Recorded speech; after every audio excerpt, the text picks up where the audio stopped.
사랑하는 성도 여러분, 지난밤에도 편안히 주무셨습니까?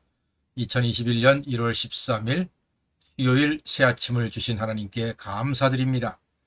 오늘도 하나님의 인도하신 가운데 종일토록 안전하시고 평안하시고 감사와 기쁨도 가득한 좋은 날이 되시기를 바랍니다. 꽁꽁 얼어있는 미끄러운 길은 조심조심하시며 부디 마스크 잊지 마시고 손도 잘 씻어 건강을 지키시는 소중하고 복된 날이 되시기를 바랍니다. 오늘 아침은 마태복음 1장 18절로 25절까지 말씀을 본문으로 예수가 사람에게 최고의 선물이다는 제목의 말씀을 증거하겠습니다. 베트남 선교사로 가신 어떤 목사님께서 하나님이 베트남으로 보내셨다고 확신하면서 파송을 받으셨습니다. 한 3년 동안 정말 열심히 사역을 했습니다. 그런데 아무 열매가 없었습니다. 3년 동안을 열정적으로 사역했는데 열매가 없다. 그럼 누구든지 낙심하게 됩니다. 그는 자기가 실패한 가장 큰 이유가 베트남을 사랑하지 않았기 때문이라고 생각을 했습니다. 그래서 이렇게 기도했습니다. 하나님, 제가 베트남을 더 이상 사랑하지 않는 것 같습니다. 이제는 베트남 사역을 접어야 하겠습니다. 그때 하나님의 음성이 마음 깊은 곳에서 들려왔습니다. 하나님이 이렇게 말씀하시는 거예요. 사랑하는 아들아, 네가 베트남에 있어야 할 이유는 네가 베트남을 사랑하고 안 하고와 상관이 없다. 바로 내가 베트남을 사랑하기 때문이다. 그렇습니다. 목사님은 그동안 자기 선교 사역의 주체가 늘 자기였음을 깨닫고 회개했습니다. 그리고 베트남도 그 안에서의 사역도 소중한 영혼 구원도 하나님의 뜻과 하나님의 손에 전적으로 달려있음을 깨닫고 그 후로부터는 전적으로 하나님의 은혜와 능력을 의지하였습니다. 그랬더니요, 서서히 열매가 나타나고 하나님의 영광을 드러내게 되었습니다. 우리도 예수 믿어 구원받은 하나님의 자녀가 된 사람들입니다. 우리와 우리 민족을 사랑하시는 하나님의 뜻에 순종하여 젊음과 열정과 목숨을 바친 많은 선교사님들의 수고와 땀과 피로 우리 한 사람 한 사람도 하나님의 자녀가 되는 복과 권세를 지금 누리고 있습니다. 참 감사한 분들이었습니다. 여러분, 이 지구상에 온 인류 앞에 오직 하나님 아버지의 사랑 때문에 선교사로 오신 분이 계십니다. 영원한 선교사로 오신 한 분이 계십니다. 그의 이름은 바로 예수 그리스도이셨습니다. 마리아 남편 요셉에게 들려준 천사의 소식이 21절에 있습니다. 이렇게 기록되어 있습니다. 아들을 낳으리니 이름을 예수라 하라. 이는 그가 자기 백성을 그들의 죄에서 구원할 자이심이라 하니라. 아멘. 그렇습니다. 그런데 그 예수님은 처녀가 잉태하여 낳은 아들입니다.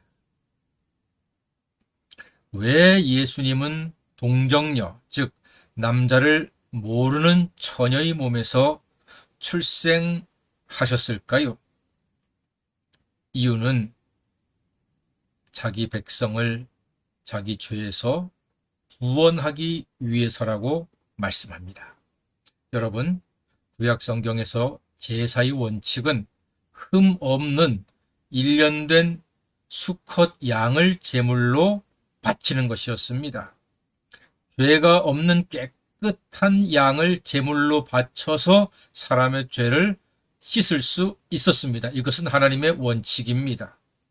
즉 하나님의 아들이 어린 양 예수로 동정녀의 몸에서 태어났기에 사람의 몸에 흐르고 있는 아담으로부터 물려받은 죄인의 피가 대물림 되지 않았다는 것입니다. 그래서 사람의 죄가 유전되지 않은 어린 양 예수의 십자가 보혈로 믿는 모든 사람들의 죄를 다 씻을 수가 있었던 것입니다. 그래서 우리가 찬송하지 않습니까? 죄에서 자유를 얻게 함은 보혈의 능력, 주의 보혈, 시험을 이기고 승리하니 참 놀라운 능력이로다. 주의 보혈 능력이 또다. 주의 피 믿으오. 주의 보혈 그 어린 양의 매우 귀중한 피로다. 아멘. 예수가 최고의 선물입니다. 우리를 죄에서 자유케 한 보혈을 우리에게 허락하신 예수님, 그 예수님, 당신이, 예수님 자체가 우리 모든 인생들에게 최고의 선물이 되는 것입니다. 이 사람의 모든 것들은요, 얻을 수도 있고 돈으로 살 수도 있고 만들 수도 있고 어떻게 방법이 있어요. 그런데 우리의 죄를 씻는 것은 다른 곳에 방법이 없어요. 예수의 보혈로, 예수의 흘리신 보혈로 나의 죄를 대신 지시고 죽으신 예수님의 십자가의 죽으심 그 이외에는 내가 죄를 해결하고 천국에 갈 수 있는 방법이 없습니다. 그래서 예수가 우리 인생의 최고의 선물이라 감히 우리는 확신 있게 말할 수가 있습니다. 자, 그런데 우리를 죄에서 구원하신 예수님의 또 다른 이름이 있으니 그 이름은 바로 임마누엘이라 했습니다. 자, 23절에 이렇게 기록되어 있습니다. 보라, 처녀가 잉태하여 아들을 낳을 것이요 그의 이름은 임마누엘이라 하리라 하셨으니 이를 번역한즉 하나님이 우리와 함께 계시다 함이라 했습니다. 하나님이 우리와 함께 계시다가 임마누엘의 뜻입니다. 즉 예수님은 우리와 영원히 함께 하시는 분입니다. 죄로 인해서 하나님과 원수되었던 사람을 하나님과 화해시키려고 예수는 십자가에서 영원한 화목 제물이 되셨습니다. 그 예수는 말씀이 육신이 되어 우리 가운데 거하시다가 세상의 끝날까지 항상 우리와 함께 계시는 영원한 사랑의 주님이십니다. 예수님의 십자가 보혈을 의지하기에 우리는 영원히 하나님과 함께 할 수 있게 되었습니다. 그 함께 한다는 것은 바로 요한복음 15장 7절 말씀처럼 너희가 내 안에 거하고 내 말이 너희 안에 거하면 무엇이든지 원하는 대로 구하라 그리하면 이루리라 하셨습니다. 여러분, 임마누엘은 사랑이십니다. 예수의 이름 자체가 바로 사랑 아니겠습니까? 우리가 이 세상을 살아가는 가장 큰 힘은 하나님의 사랑입니다. 독생자 예수를 인류 최고의 영원한 선교사로 최고의 선물로 세상에 우리에게 보내서 십자가에서 죽게 하심으로 우리 죄를 씻고 영생을 허락해 주셨습니다. 이제 말씀으로 늘 예수와 동행할 수가 있습니다. 우리는 예배 가운데 늘 하나님께 영광 돌릴 수가 있습니다. 우리도 또 누군가에게는 하나님의 사랑을 전하는 작은 선교사로 사는 기쁨을 누리는 성도가 될 수도 있습니다.